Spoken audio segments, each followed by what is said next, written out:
عسلامة الناس الكل. مهدي بن غربية الوزير السابق لحقوق الإنسان في الحبس من شهر أكتوبر. قضيته أثارت الجدل، وعلاش؟ على خاطر العديد من الإخلالات صارت حسب المحامين نتاعو. المحامين نتاعو شكاو، القضية نتاعو مازالت متواصلة. القضية نتاعو توا ما عادش تونسية فقط، ولو هو نهار 9 جوان باش يتقدم قدام المحكمة الابتدائية بسوسة. القضية نتاعو ولات دولية، والعائلة نتاعو جابت ميتر أنطوان في باش يدافع عليه sur le plan international. Maître Antoine V est un des plus grands pénalistes de France. يدافع على العديد من الحرفاء الكبار المعروفين كيما جوليان أسانج اللي عنده اللي قضيته أثارت الجدل، كيما العديد من السياسيين في أفريقيا دافع عليهم. مرحبا Maître Antoine V. Première question tout d'abord, pourquoi avoir accepté cette affaire? Parce que la famille de cette personne nous l'a demandé et que le contexte dans lequel intervient les poursuites qui sont exercées contre lui nous fait craindre des violations de ses droits fondamentaux, notamment de son droit à avoir un procès équitable. Donc on a décidé de considérer cette défense, de se déplacer ici en Tunisie pour apprécier au mieux la possibilité pour Mehdi d'avoir un procès équitable, ce qui suppose une justice indépendante. Quelles ont été vos principales rencontres ces dernières 24 heures? Le collectif de défense des avocats. Alors vous savez qu'en Tunisie, il est possible à un avocat étranger de visiter son client, mais que ça suppose une formalité qui est en train d'être accomplie pour que je puisse aller le voir en prison, et que l'intervention des avocats étrangers n'est pas foncièrement nécessaire ni souhaitable. Par contre, la Tunisie est un pays qui est engagé sur la scène internationale par des traités et qui garantissent à tout citoyen tunisien le respect de ses libertés fondamentales.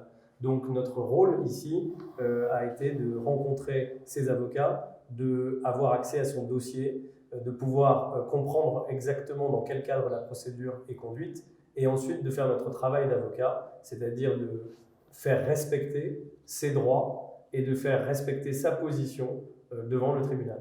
Est-ce que vous estimez ces rencontres fructueuses? Oui, j'estime qu'il a un collectif de défense qui est très actif, qui est très compétent sur le terrain juridique, mais qui a à faire face, et on l'a vu aujourd'hui, le jour de notre arrivée, à un climat qui est particulièrement préoccupant, avec un exécutif qui semble vouloir s'ingérer dans les affaires judiciaires.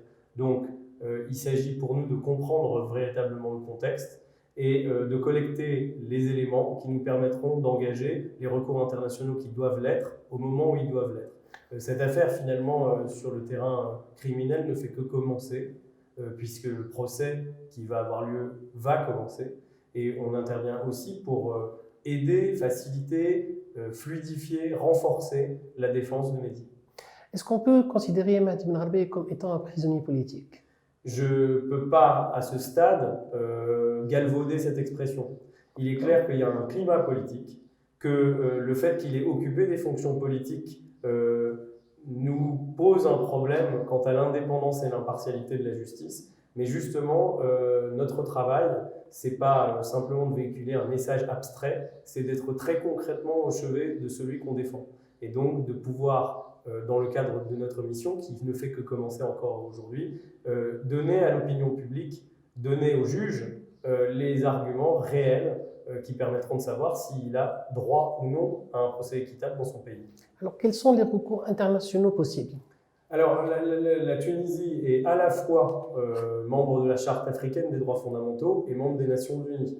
À ce titre-là, les corpus juridiques qui existent protègent toutes les garanties d'indépendance. Alors, absence de torture, évidemment, absence de détention arbitraire, respect d'une procédure équitable, contradictoire, menée par un juge indépendant. Et ces droits sont protégés à la fois au niveau international des Nations Unies. Donc, les recours pourraient être, par exemple, de saisir le comité luttant contre la détention arbitraire, voire même le comité luttant contre la torture, parce que malheureusement, à ce stade, des indices nous montrent qu'il y a eu des traitements inhumains et dégradants qui ont été infligés à notre client. Mais encore une fois, on va les documenter et on va pouvoir initier ce recours pour qu'ils aient un caractère extrêmement sérieux et fort sur la scène internationale.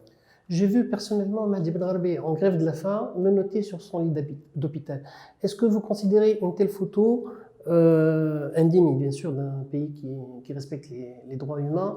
Est-ce que ce type de photo peut faire l'objet de recours sur le plan international? Oui, bien sûr, c'est l'objet même des recours internationaux de pouvoir être alimenté par ce type de preuve, une photographie dont personne ne contestera l'authenticité et qui démontre qu'il est soumis à un régime d'appréhension et d'arrestation qui est non nécessaire et disproportionné. Je rappelle que, comme toute personne accusée, il est aujourd'hui présumé innocent.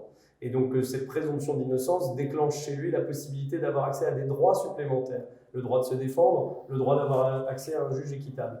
Le fait de le voir effectivement menotté dans un lit d'hôpital démontre qu'au-delà de la volonté de le traduire en justice, il y a sans doute une autre volonté, une volonté de lui faire mal, une volonté d'envoyer un message politique peut-être, et c'est ça que nous dénonçons et que nous dénoncerons dans le cadre de notre défense. Alors, il y a 48 heures, le président de la République a révoqué 57 magistrats et il a publié un décret qui lui permet de limoger n'importe quel magistrat selon ses desiderata. Est-ce que vous considérez que la justice tunisienne répond désormais aux standards internationaux en la matière? Alors, c'est précisément ce qu'il nous faudra analyser, en lien d'ailleurs avec les associations de défense des droits de l'homme qui s'intéressent déjà à ce dossier. Et ce dossier, en réalité, intervient dans une vague d'autres dossiers qui alimentent une réflexion internationale sur l'état de la justice en Tunisie. Il est clair que la dissolution d'abord du Conseil supérieur de la magistrature et la possibilité pour l'exécutif, dans un cadre qui paraît extrêmement problématique, à savoir que le limogeage de ces juges est intervenu sans un examen préalable de chacune de leurs situations, donc sans décision de justice, sans phase contradictoire, et qui semblerait même qu'on leur interdise de faire des recours. Sans possibilité. Donc, quelle que soit finalement la finalité politique, le message politique qui est envoyé, la méthode est très clairement contradictoire avec toutes les règles de droit que les démocraties connaissent. Donc, on est fondé à se préoccuper et à dénoncer la méthode. Après, sur le fond des dossiers, justement, notre intervention va consister à documenter ce travail, à pouvoir l'articuler sur le terrain juridique et à pouvoir le porter plus efficacement. Nous, on ne porte pas de message politique ici. On dit juste qu'une démocratie ne peut pas s'accommoder de comportements qui sont antidémocratiques. Alors, dernière question, Maître V, êtes-vous optimiste?